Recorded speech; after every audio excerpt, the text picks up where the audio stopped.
Happy Friday, ladies and gents. We're ready to rock and roll this joint. Accelerating your business. How's that going to happen? Let's find out. Good. Shut up and sit down. The Business Bros Podcast was created for you. Learn from the business professionals who come to share their stories. Find out what's working in business, on social media, what's hot and what's not, straight from the mouths of successful entrepreneurs out there doing the real work. And now, welcome to another episode of Business. We got the fire going on. Yeah. In San Diego. Ham, take it away. A heat wave in San Diego. We're bringing the fire right here. All right, all you business pros.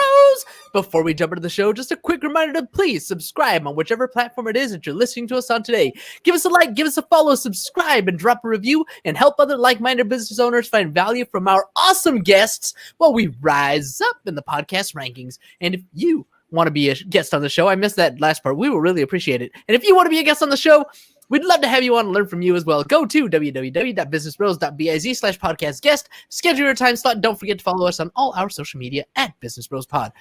Ladies and gentlemen, we are so excited and so honored to bring another incredible guest on the Business Bros Pod. Our guest today is the preeminent advisor to CEOs who want to safeguard their businesses and their lives from unpredictability, establishing strategic partnerships that empower them to never again worry about growth. Having worked with over 1,500 CEOs across 33 countries, our guest is an expert in helping businesses expand internationally.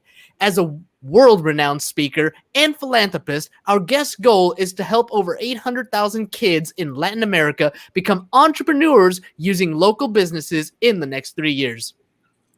Local resources in the next 3 years. We can't be more thrilled to hear some incredible stories from this well-traveled thought leader and humanitarian. Joining us today out of the great state of Texas, the CEO Confidant from Divine Human Ventures and Wisdom for Kids. Welcome to the show, Angel Rebo.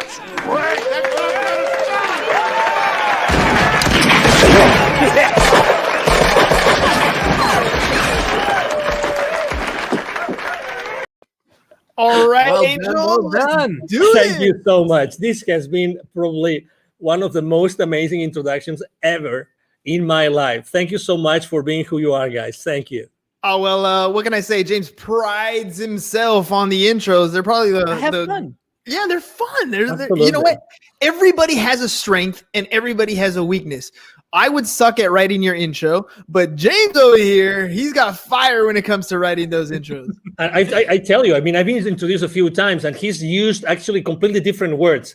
He's a master. He's a super eloquent guy. I can tell you that. Thank you so much. My heart. You are making my head really? roll. Yeah, you're a cunning linguist, Ham. You're a cunning linguist. All right. So speaking of talents, right? Speaking of strengths, speaking of weaknesses, look, anytime anybody's going to start a business, we all start off thinking, I know what it takes. I'm going to make this thing grow. I'm going to me, I. But ultimately, you need a team to make things happen. So Angel, tell me a little bit about what it takes to grow a business and what is it that you do exactly? Exactly. So basically, in a nutshell, what I do is I help both corporate CEOs and established entrepreneurs to bridge the gap globally for expansion and exposure. It means that I help them take their businesses internationally.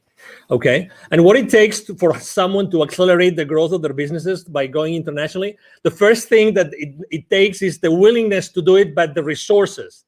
The resources. I've seen many times people wanting to go internationally, fully internationally, and they have not made their homework. They have not really taken into consideration what it takes to go internationally.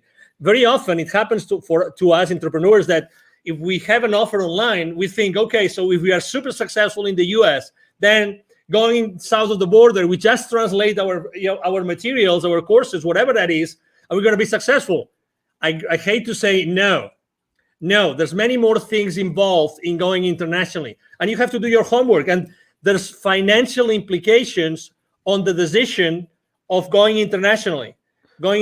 So you have to consider those implications. Let's hover here for a second, because we live in an age where the World Wide Web has literally shrunk the planet. We can have international quote unquote business going on from the living room or your basement or wherever you're talking about. So let's hone in on that. What do you mean when you're talking about growing internationally? Yes, so that's true. You can run your business from your home, and you have the worldwide, web, and you can go everywhere. But every single potential client in every single country, geography, culture thinks differently. You have to embrace, you have to acknowledge that, and you have to really know what is going to drive a potential sale from another country.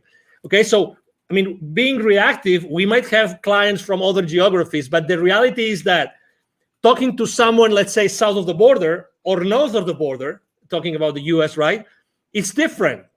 And you have to be, if you really want to be strategic and you really want to be successful, you have to do it differently. You have to think about it.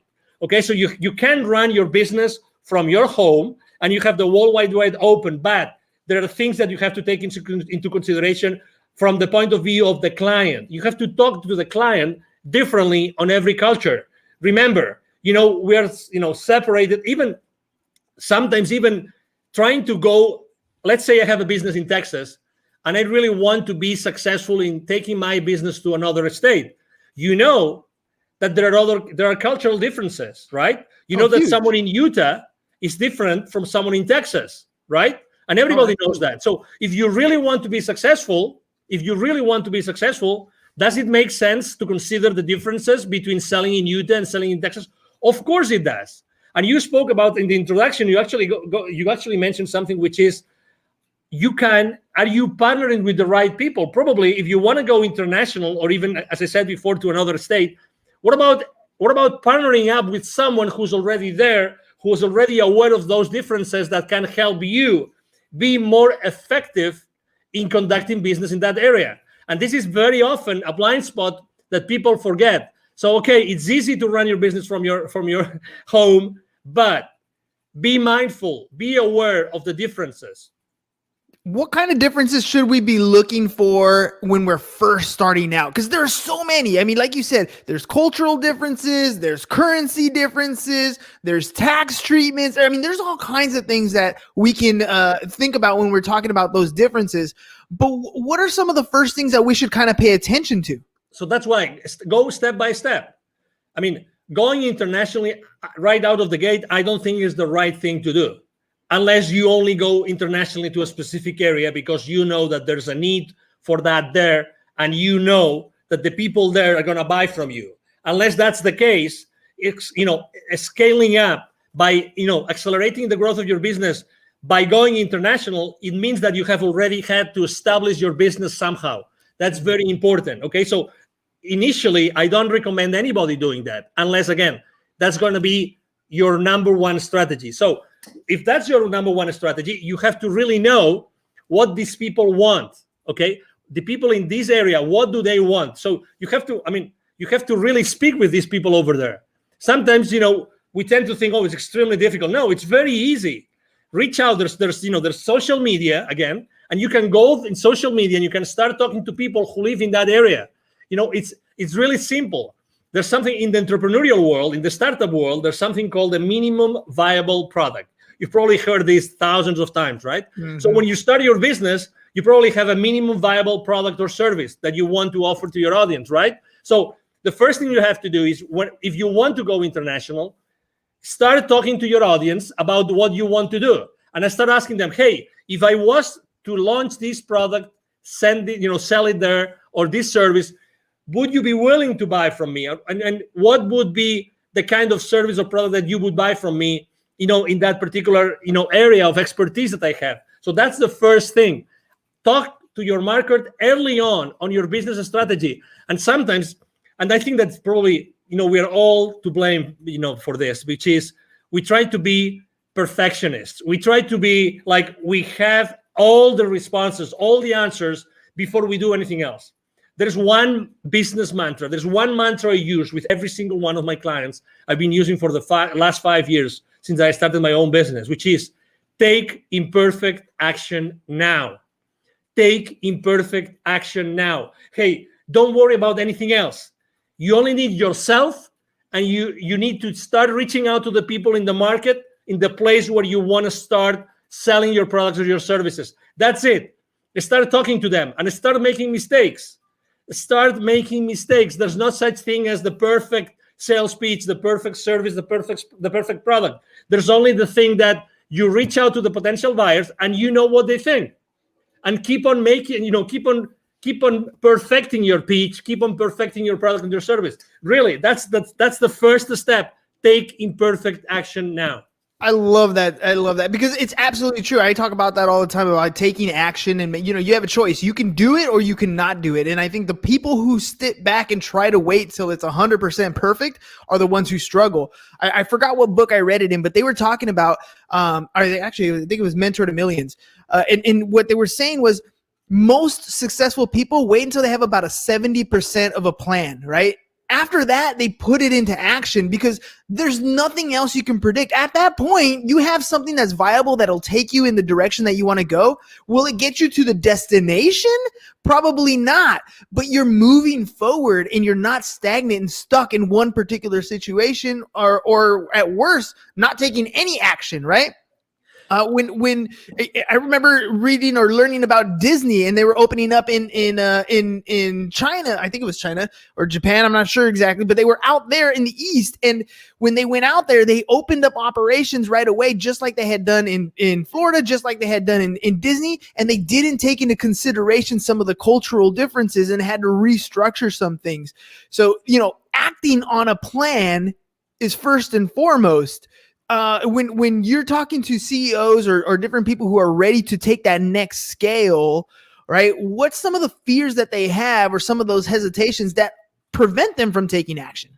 Well, it's always uncertainty. When you're stepping into, uncharted territories, everybody is, okay, is that going to work? How long is that going to take? There's always uncertainty. But again, there's uncertainty in everything that we do in life. So, and we still take action. So the first thing is uncertainty. And they need to know they always ask me, what are the chances that this kind of service or product is going to be successful? And I would like to share something. And this piece of information, it came from, there's the number one entrepreneurial program as far as college degree goes in the country is from a school in Massachusetts called Babson College, okay? Mm-hmm. They're very well known. You probably heard of them. Consistently, the number one entrepreneurial program, actually not only in the country, but in the world most of the time. Okay, so I was talking to the director of the accelerator, and that was 4 or 5 years ago. And she was telling me, Angel, 5 years before, so 10 years ago, it would take probably a few $100,000s for any technology, any startup to make a difference in the world. I'm talking about 5 years ago. Today, 5 years ago, only $15,000 to $20,000 was the amount of money that some startups had as a seed money to start disrupting the world. The point I'm trying to make is more and more often we see that the amount of money needed to make a difference in the world is lower and lower, is smaller and smaller. So what's the difference? The difference is that today there's so much technology out there that we can scale up any service or any product in the market like fast, like really, really, really fast. So again, going back to the same thing, take imperfect action now. Take imperfect action now. You really don't need so much time or so much money. What you need to do is to make sure that you start proof testing your value proposition, your product or your service in the market as soon as possible. So you can start burning, those early stages, and you can start, perfecting your product and your service. And you realize that, and you eventually see, you see the future with a level of uncertainty which is much higher. Again, to your question, it's uncertainty, but how do we lower the level of uncertainty? It's just by taking action, by start connecting with the market and start exposing our value proposition in the market. You have a ton of energy, and I love that because Thank you. when people come on the show, it's not always as exciting when the other person doesn't have energy, but that Thank you. fuel comes from somewhere, right? Yeah. Why did you get into this particular space? I mean, it sounds like Thank you're you. ready to take on business and scale things at your own rate, and yet you took Thank a you. different approach. Why that approach? Why what you're doing? Why is it what you're doing gives you so much energy? Well, probably because, well, number one, I would say first of all, because of my father, probably because my father is a super positive guy. I mean, back in Spain, he's right now 80 years old. He's going to be 81 this year, alive and kicking. He's still working on business. He's always been like that model for me, like always super positive. He's made a lot of, he's set up and grown a lot of businesses, both nationally and internationally. He's made a lot of mistakes, but you know what? He was always in that mood, always. And every time he was being asked, he was always, his first statement, he was always, I am so blessed that I have been able to help these hundreds of families, these hundreds of people with the families behind them. And that's the legacy. That's his legacy. So I think that this, flame that I have inside of me is because I really like to share my experience with people.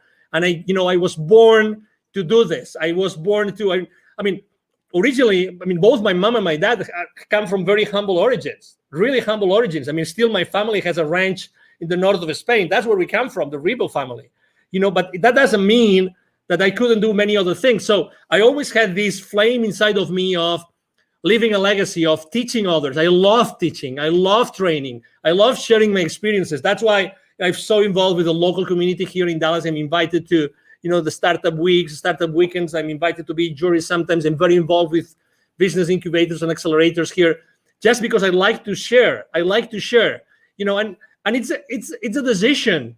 It's a decision. It's my decision if I wake up in the morning and I show up to the world in one way or another, and that's my decision. That's my option. That's who I am. It's a Friday evening, right? I have had so many calls this week. I have talked to so many people. I've had so many face-to-face meetings. But you know what? I am loving this interview, and I could be, And right now, if you told me, hey, Angel, you have to mentor, 20 people in a coaching call within 30 minutes, I'm gonna do it. I'm not gonna lie to the audience. How long ago did you offer me to be on your show? True. It was yesterday evening. So Exactly. less than 24 hours. Less than 24 hours. And I was super excited. I said, yes. You know why? Because I always say, why not? Why not? If there's a single person in your audience right now who can benefit from what I'm saying, oh my God, the day has paid off. The chance has paid off. The possibility that you guys have offered me has paid off. What is the core? What is the core of the CEO Confidant? Like, what is it that you're trying to achieve? Your mission in the business to have that can help more and more entrepreneurs get to the level that they want to get to. Thank you. I mean, for me, it's always been connecting the unconnected. And actually, I'm going to tie this to my nonprofit, connecting the unconnected. I've always, obviously, as you can imagine, I'm so grateful to God that He gave me this energy, this passion that I can, I have been able to help a lot of high-level executives throughout my life. That's a blessing. Probably this energy has helped me a lot. But this has only helped me enough as far as this helps me to make the world a better place. Okay? That's why, it reached a point in 2016 in which it was very clear to me that I had also, the reason why I had lived in Latin America for so many years and I had done business in Latin America for so many years is because I had to be exposed to those areas where so many underprivileged kids live. And you know what I'm talking about. I'm talking about in Latin America alone, in 2012, according to UNICEF numbers, 81 million kids live in poverty. 81 million kids. 22 million don't have drinking water in their house. 22. And that was 2012. Can you guess after COVID? Can you guess what happens? How many millions right now? Significantly worse. Exactly. So, and that means the total population, so that you have you have a frame of reference. the total population of kids in 2012 in Latin America was 170 million. 170 million. Okay, 170 million. So put that in perspective. So right now, probably it's going to be 90, maybe 100 million kids in Latin America who live in poverty. Yeah. So that's why, what's my mission? I've always feel that I keep on developing and helping so many high-level executives and established entrepreneurs, because at the end of the day, what I have to do is I have to be able to have so many stories, and I have to be able to connect all those high-level executives with those entrepreneurs that have still so much to learn. And I know that if it's not me, who's going to teach them entrepreneurship? Who's going to inspire them? Who is able to bring all those lessons I learn every single day with these so powerful CEOs? Who else is going to take them to those kids in need? So that was my answer. Yeah, no, that's a beautiful answer, because you're absolutely right. I mean, we look at what we see in poverty just right in front of us, right? When we drive down the freeway, when we're in our local communities. But the difference is, the poverty in the United States is much different than the poverty in almost any other country. It's just a different level. I remember being young, as a young kid, at my parents, and we would always go to church, and they would send us, to missionary things down the other side of the border, and you just have this awe that everything from the pair of shoes to the sweater that you have on to the meal that you had has such a different value to the people down there than it is to you. The things you take for granted, you don't even realize until you're, things like where you're crossing the border. When I remember coming back on the border and little kids, small 4 or 5-year-old children coming up barefoot, dirty, ragged clothes, just trying to sell something to make a living. And we don't quite understand the level of poverty because we're blessed to be in this country. But you're absolutely right. I want to ask you about the relationships that you're building with people as you're helping a lot of these entrepreneurs grow their business, as you're helping them scale and become multi-million-dollar companies. What value do you place, and how do you utilize the relationships that you're making? Well, I think believe it or not, I was extremely shy kid, very shy, very shy. Most of I would say every single one of my classmates up to high school, they would not believe it's me talking right now. Honestly. I had to, really, I really had to go to college, and I had to start being involved in organizations, international organizations, and traveling. And so, I know that not everybody is so open and prone to have relationships with people. But again, you don't have to be, someone like me, so, extroverted like me. It's just I think that the most important thing is that you are yourself and you keep the relationship honest and humble. Mm-hmm. Honest and humble, and from that point, I like to use, gratitude, humility, and acceptance as 3 of my top values that I like to share this with my team all the time when we have our weekly meetings and when we have our one-on-ones. Gratitude, humility, and acceptance are 3 very big values for me. So I think that those values help you a lot to develop those relationships. And out from those relationships, it's like, as you know, I'm very active on LinkedIn, and I have very, very large following and very active there. I post every single day, large high engagement from my audience. And it's the same thing when I start relationships with people in there that they don't know me of anything. I start from a very humble way. I'm not the guy that's going to send you 5 consecutive messages as soon as I say accept. I'm not that kind of guy. My connecting message has 1 sentence, only 1, and I don't send a second message. You just wait. Yeah, I just wait, and whenever it's good, and I think I have some value to offer to that person, as if it was you, then I say, hey, as I know that you do this, I think that you might be interested in having this information I just got from someone else. Again, partnering up with, giving the value that someone might need, and if they say I don't need it, that's okay, and that's fine. That's why a value download on people. I don't really believe in downloading things on people that they don't really need. So that's why I always keep my connections online as much human as possible. And when I left corporate America, I had like 800 connections. Right now, I have almost 27,000. Well, let me ask you about that, because you said, when you were younger, you were an introvert, and now you're very extroverted. What was it that pushed you to that next level? There's so many people out there that are introverted, and they know they have to have better relationships. They know they need to pick up the phone and talk to people. They know they need to be more extroverted, but they can't get across that point of actually making those connections. What pushed you to that next level? That's a great question, because probably I wasn't allowing myself to be myself. I was not standing on my own power. I thought that I had to fit in, and I wasn't socially enough. I wasn't enough. No, really. Because I thought that what I was standing up for wasn't enough to be just myself. So I had to be hiding, behind anything else or anybody else, until I realized that, oh my God, what I'm saying makes sense.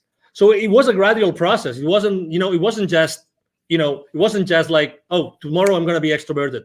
And so I was fascinated by something, which was, in my case, in college, because I told you I started to bloom in college, which was becoming or being the leader of an organization, but being like the leader, but the leader behind the scenes, right? Not the leader like showing up all the time. Wizard of Oz. So sometimes, so at some point, I had no option but to be in front of a lot of people. And then suddenly, everything was going well, and I was, leading that organization in my college and everything. But there were issues. So I have to tell you that realizing that not everybody is going to like me actually helped me to be stronger. I realized that it didn't have to fit in. I realized that I have to be myself and always be myself.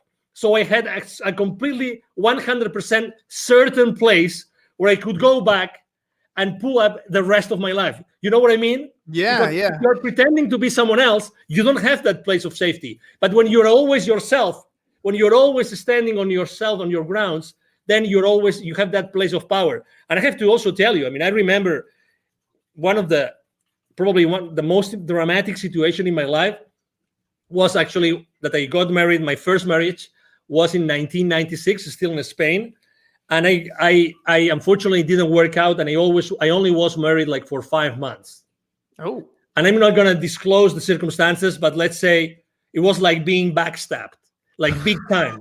And I got married with my college sweetheart. Oh, come on. Now you're leaving all the meat on the bone here. Now we gotta know what's going on. No, but let me tell you, I remember as if it was now. I had to drive back. When I found out what my wife was doing, and I confronted her that night, and I will never forget that night, when I confronted her that night, and she told me yes, I remember taking my car the following morning and going and driving to where my parents lived. I remember that both my mom and dad were waiting me, they were living at the 6th floor, they were waiting for me, and I started crying like a baby on my mom's arms, at my mom's arms, saying, can't believe it. I don't know. How can my life collapse? What did I do wrong? I had the car, we had an apartment together, we had all those projects together, the perfect job, we had this beautiful house in the mountains to go to ski. Everything was perfect. But suddenly, boom, so you thought. Boom, and not even 1 year, like 5 months, 6 months. I felt betrayed. You name it. I tried to save my marriage, and I immediately said, okay, let's go to a counselor. But unfortunately, the other party wasn't there. So I said, okay. So the rest of my life starts here today. Yes. And then, you know what? 1 year and a half later, I had already left Spain for good. And I have not been back to Spain, but to visit my family. Again, it's the realization of I have to be me. And I am strong because I don't have to fit in with anybody else. I have to be myself. And that's my foundation. That's my essence. And I will build up the rest of my life because of that. Had I not taken that decision, we would have never had this conversation, you and I, today. You know that I want to say I love that story, but I kind of, it's not quite the right thing to say. But the fact that you accepted it at the end, right? The heartbreak, the pain, the agony, what you're going through, those are feelings that you're going to have. But at some point, no matter what happens in your life, good, bad, or indifferent, you have to accept that tomorrow the sun's going to rise. Tomorrow is another day. And every day you have that choice to make something happen. You can dwell in it. You can live in it. You can wallow in sorrow and feel sorry for yourself for as long as you can. But every day that happens is another day that you're not fulfilling whatever dream is that you want to achieve. You're hurting yourself by allowing yourself to live in that position for too long. Feel it, hurt it, learn from that mistake. But you need to make a choice and accept that it happened. Totally. Otherwise, you're never going to move forward. I agree. And I have to say, this counselor that, we went together, with my ex-wife at that time, it was the same counselor that said, hey, okay, so she's not coming back. Can you please help me? Can you please help me go through this path? Can you please help me? And I have to tell you, there's certainty that this counselor told me, so these are the stages you're going to go through. A, B, C, D, and E. He told me, he explained those to me, and I understood them, and I said, okay, where am I now? And he told me, no, it's a good question. It's a good question. Yeah, of course. So you are here. Okay. Typically, what do you see in your practice? How long is it going to take for me to get to the final, destination of this, of this, whatever it is, right? Of this journey. He said, well, it's up to you.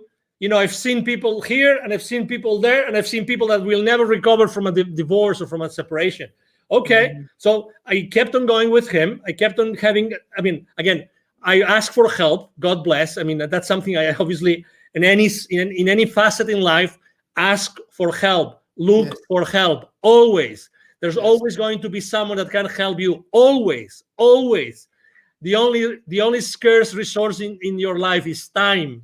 Yes. Get over any situation, any challenge with the help of someone that's been there before.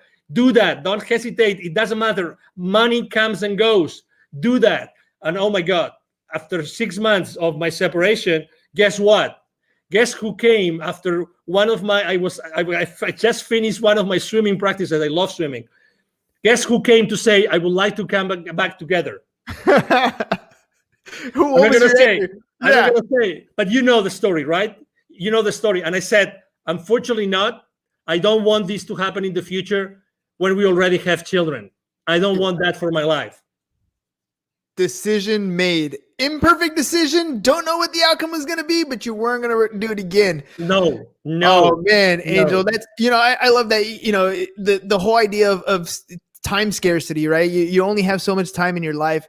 And yes, ladies and gents, you're going to feel uncomfortable when you're going to make a decision. You're not going to know the outcome. It's going to be scary. It's going to feel weird, but do it anyways. Do it anyways, because there's only two types of regret that you're going to have when you're older. And one of the biggest ones, the worst ones, is when you're 98 years old and you are incapable and you're out of time to have that regret to worry about. So take the action. You might make a mistake and it's okay. There's always a way to correct, but take that action. Angel, before we head out, let our audience know if they want to work with you, how can they get a hold of you? Absolutely. The first thing is, it's very easy. Send me an email. I have a team behind me. We all work together. We will always respond to you. My email is very easy. My email address is angel@angelrebo.com. I'm going to spell it for you. ANGEL@ANGELRIB.com. That's the easiest way. If you want to know, what I do, what I stand for, you can go to LinkedIn, Angel Rebo, the CEO Confidant. And you will see me there every single day posting. I post a lot of personal stuff because I think it's important for everybody to know, what I think is important for me. And obviously, I would like to help you. And needless to say, thank you very much, guys, for being so kind with me and allowing me to be today on your show. Hey, man, thank you for coming on last minute. Thank you for sharing, being vulnerable. I honestly believe that some of these stories that we have in our life, some of the worst stories in our life, make the greatest connections with people. So thank you very much for sharing some of your worst times with us. I connected with you. I'm sure there's a lot of our listeners that connected with the same type of story. Thank you. All right, ladies and gents, it is Friday, but we'll be back because Monday's going to come right around the corner. So that's all we got for you guys today. Have a great and safe weekend. Peace. And we're out.